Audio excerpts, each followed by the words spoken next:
Hello everyone, my name is Aaron Woodman, and I want to welcome you to my YouTube channel. In this video, we will be talking about maintaining calmness and self-control when you do public speaking. This is important because when things get tense, you do not want to lose control of yourself and say something irrational in your speech. If you lose your cool during an argument, odds are that you will lose that argument and people will become more focused on your emotions instead of the substance of your argument. It's that simple. In order to make your point sound convincing and win over an audience, you have to be calm and collected. While it is important to sound passionate, you do not want to lose control of your feelings. Why is it important to stay calm? Well, for a start, getting stressed out or losing your temper undermines your ability to get your point across. You will struggle to coherently explain your position if you are worked up, agitated, or flustered. When you get angry, you lose focus of both your own argument and what someone else says. What's worse is if you are debating someone, they could take advantage of your emotional state by getting under your skin, winding you up, and knocking you off balance. That is because they sense a weakness in you and they will try to exploit it. Next, there is your audience. If you lose your cool, you will lose them too. They will see you as defensive. None of the fundamentals of giving a speech, be it storytelling, bringing receipts, listening, connecting with an audience, etc., can be achieved if you are not calm. If you're agitated or stressed, or worse, you have worked yourself up into an uncontrollable rage, then all the skills you have built slipped out of your grasp. So, when you plan a major speech, an argument, or any conversation, you should also make a plan for staying cool, calm, and collected. How do you do that? How do you stay stress-free in a stressful situation? 1, breathe. When we always hear the expression, take a deep breath, when we get stressed out. Well, this does have some importance and is backed by science. In 2017, in a paper published in Science and reported on by Time magazine, researchers led by Stanford biochemist Mark Krasno studied a group of, quote, 300 neurons in the brain stems of mice, unquote. This chunk of gray matter control how the mice breathe, whether fast or slow, and the researchers found that it had a direct biological link to, quote, the locus coeruleus, a brain center implicated in attention, arousal, and panic that projects throughout the brain, unquote.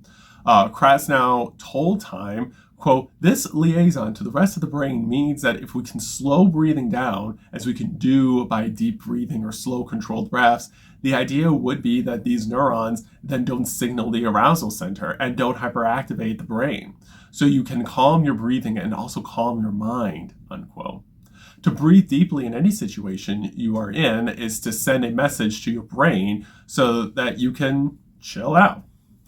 Something as simple as taking a couple of deep breaths can calm your nerves, slow your heart, your racing heart, and send some blood back to your brain. It helps both your mind and the rest of your body. 2, laugh. We have already seen how laughter can help you win over an audience, but it can also help you stay calm and steady over the course of a stressful situation. How so? Again, the science is clear. Endorphins and feel-good neurotransmitters like dopamine and serotonin help keep us calm and in a super positive mood. Cortisol, on the other hand, is the body's main stress hormone. Laughter has been shown to help boost endorphins as well as dopamine and serotonin while reducing cortisol levels in the blood. So it has a calming and de-stressing effect. Consider this. In a laboratory study published back in 1990, subjects were told they would get an electric shock after 12 minutes. That was a lie. But as they prepared to get shocked, they were divided into 3 groups, each of which, quote, listened to either a humorous tape, a non-humorous tape, or no tape, unquote.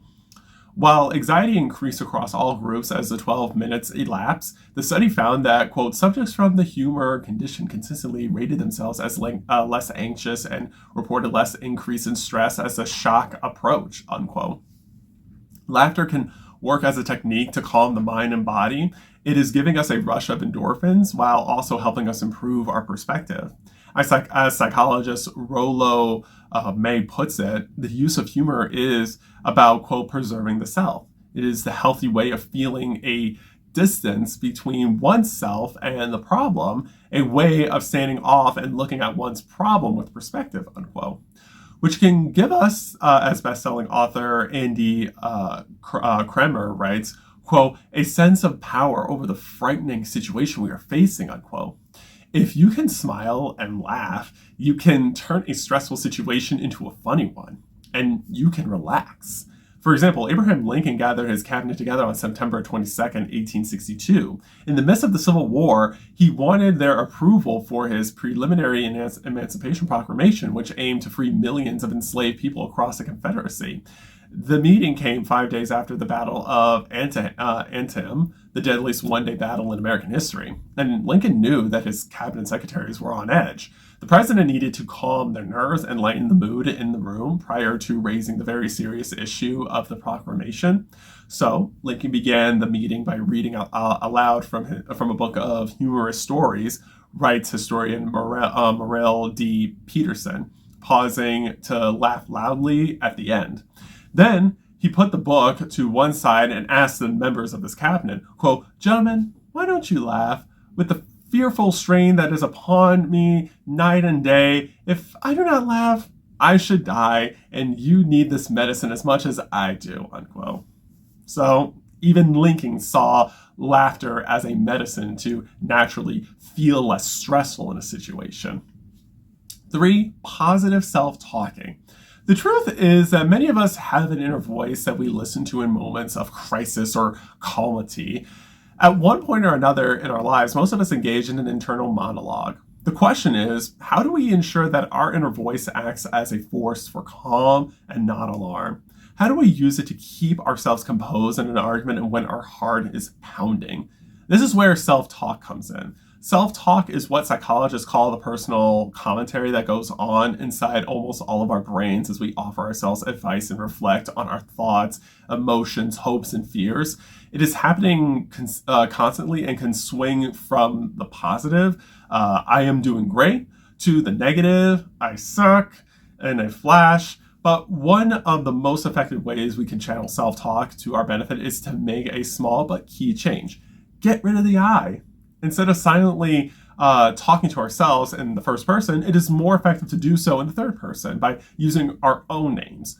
According to a paper published in 2017, a group of psychologists from Michigan State University and the University of Michigan confirmed, quote, that third-person self-talk leads people to think about the self similar to how they think about others, unquote, which allows them to the psychological distance to keep their own emotions under control.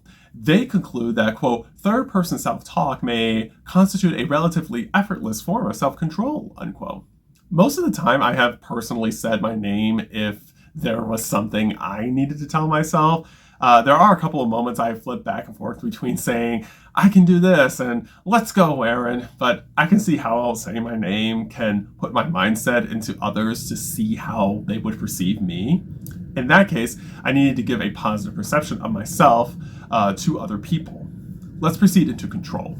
Let's remember that you cannot control what goes on outside, but we can always control what goes on inside ourselves. The key to staying calm in any situation is to remind yourself that you are in control. These are your emotions, and you can master them. As for what goes on outside, even if you can't control the external situation itself, you can put it into context. You can step back and see the bigger picture. It is rarely ever as bad as you think it is. It is just best to let the situation happen outside of your control and only focus on what you can control. We can get so caught up in controlling other people's reactions, but we truly can't do that. Each individual has a choice on how they want to respond. So you have to let them respond in the way they do. It is up to you to determine if you want to engage with the response or leave it alone. This is where your self-control comes in, which is what it all boils down to. In conclusion, not every speech, debate, or conversation will be in a stress-free environment. There are going to be moments of intense pressure, high tempers, and others trying to get on your nerves. With the methods laid out in this video, you will know that it is best for you to remain calm, maintain self-control, and not let a stressful situation bring your whole day down. You cannot let the negative situations or person ruin any momentum you have with yourself.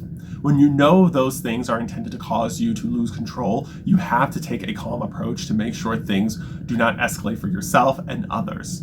This is important for making sure you hold on to your self-control instead of giving it up. In the next video, we will talk about practicing your speech. Until then, please like this video, subscribe to my YouTube channel, and turn on the post notifications so you will be notified when I post my next video. I appreciate your support. Remember, you are powerful, you are capable, and you are the changemaker our society needs. Thank you so much for watching this video. I will see you soon.